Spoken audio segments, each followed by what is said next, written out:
มาสบายดีเนาะสบายดีไอ้น้องสาว PCP ลาวทุกคนเนาะสบายดีไอ้น้องผู้ที่มีใจมักฮักเกี่ยวกับ PCP ร่วมเดือนละเนาะประมาณเดือนปลายบ่ได้เอาลงอยู่ช่อง YouTube ผ่านทางช่องนี้เนาะมื้อนี้ว่างก็เลยพอดีมาเฮ็ดคลิปรีวิวก่อนส่งงานลูกค้าเป็นท็อป A แล้วก็เป็นแฟกเตอร์เนาะราคาบอกตั้งแต่ต้นเลยเนาะในราคา12.5 ล้านเดี๋ยวสิมาว่า12.5 ล้านละได้อย่างเดียวเนาะตัวนี้เป็นของลูกค้าอยู่ทางแขวงเซกองเด้อ2กระบอกนี้เนาะเป็นของลูกค้าอยู่ทางเซกองเนาะให้อายเพิ่นเข้ามาฮับเนาะเข้ามากดไลค์บ่กดติดตามคอมเมนต์เนาะสร้างสีสันอยู่กองคอมเมนต์ก็ได้หรือว่าบ่มีปัญหาหยังเนาะตัวนี้เป็นท็อป A เนาะแล้วก็แฟกเตอร์เนาะเอาที่มาเบิ่งเลยเนาะกระบอกทบิดเนาะมันเป็นท็อป A นะตัวนี้เด้อท็อป A เป็นโมเดลปี2025เนาะท้ายก็เป็นท้ายตัวนี้เลยเนาะท้ายตัว L เนาะท้ายตัวนี้บ่สามารถปรับเข้าปรับบอกได้เนาะมีตะพับได้แต่ว่าตัวนี้สั้นกระทัดรัดแน่นหนาได้ท้ายตัวนี้เด้อบ่มีการสั้นคอนบ่มีหลุดรวมตัวนี้เนาะลำเนาะเฉพาะลำตัวนี้แล้วเป็นลำมาตรฐานเกรดดีเอาครับประกันให้1 ปีเต็มด้วยเฉพาะลำเด้อเนาะเฉพาะลำเนาะวาล์วแล้วเป็นวาล์วซิเกตวาล์ว8แหวนนะตัวนี้เด้อวาล์ว8แหวนเนาะวาล์วแล้วเป็นวาล์ว8แหวนธรรมดาไอ้น้องคนใดมักแถว4ก็แม่นได้ตื่มอีกตามจำนวนราคาสินค้าเนาะมักตื่มแบบใดเพราะว่าเราประกอบตามที่ลูกค้าสั่งลูกค้ามักแบบใดเราก็ประกอบให้แบบนั้นเนาะถังแล้วเป็นถังคาร์บอนเด้อเก็บเสียงแล้วเป็นเก็บเสียงซูโม่เนาะตัวนี้เป็นเก็บเสียงซูโม่แล้ว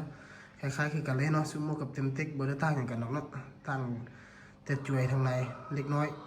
เนาะเกี่ยวขนาดเกี่ยวเทิงเกี่ยวดุ่มถือว่าซ้ำกันเลยเนาะ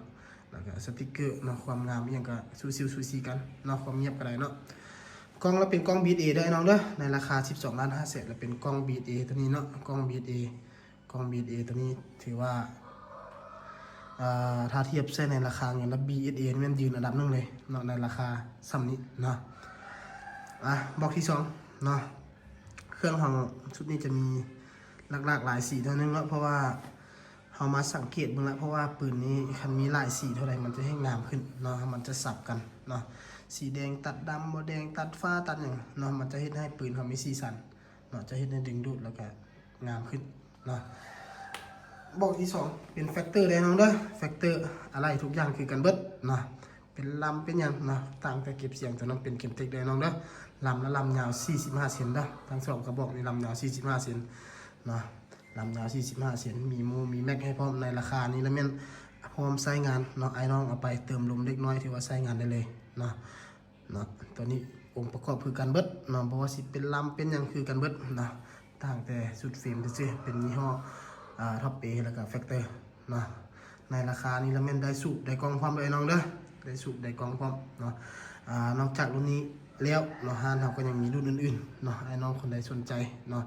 ราคาเริ่มต้นสแตนดาร์ดขึ้นไปแล้วแม่น7 ล้านเป็น MC ได้น้องเด้อไอ้น้องเซ็ตเข้ามาถามคอนโดค่อนข้างหลายอยู่แต่ว่าเราบ่ได้เอามาขายแล้วเนาะคอนโดเนาะเอาแต่ MC ราคาเริ่มต้นสตาร์ทขึ้นไปเนาะ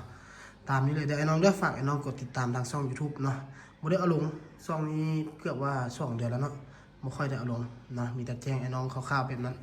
เนาะเพราะว่าเรายังเคลื่อนไหวยังขายเครื่องปกติอยู่แต่ว่าบ่เราค่อยได้เอาลงเนาะบ่ค่อยได้เคลื่อนไหวทางช่อง YouTube ปานใดดนๆได้เอาลงเท่านึงเพราะว่าคันบ่ว่างอีหลีเราก็บ่ค่อยได้เฮ็ดคลิปลงนะเนาะมีแต่ไอ้น้องอายเพิ่นอยู่ทางเซกองเข้ามารับเอาเครื่องเลยเด้ออันนี้เป็นเครื่องของ IDLC แพ็คแล้วก็จัดส่งให้พร้อมเลยเนาะแล้วก็ ฝากไอ้น้องกดติดตามอีกเนาะบ่ว่าสิเป็นทางช่อง YouTube ช่องนี้แล้วก็ช่องอื่นๆของค่อยนี่แหละเนาะมี2 ช่องหลักเนาะไอ้ฝากไอ้น้องกดติดตามเนาะขอขอบใจ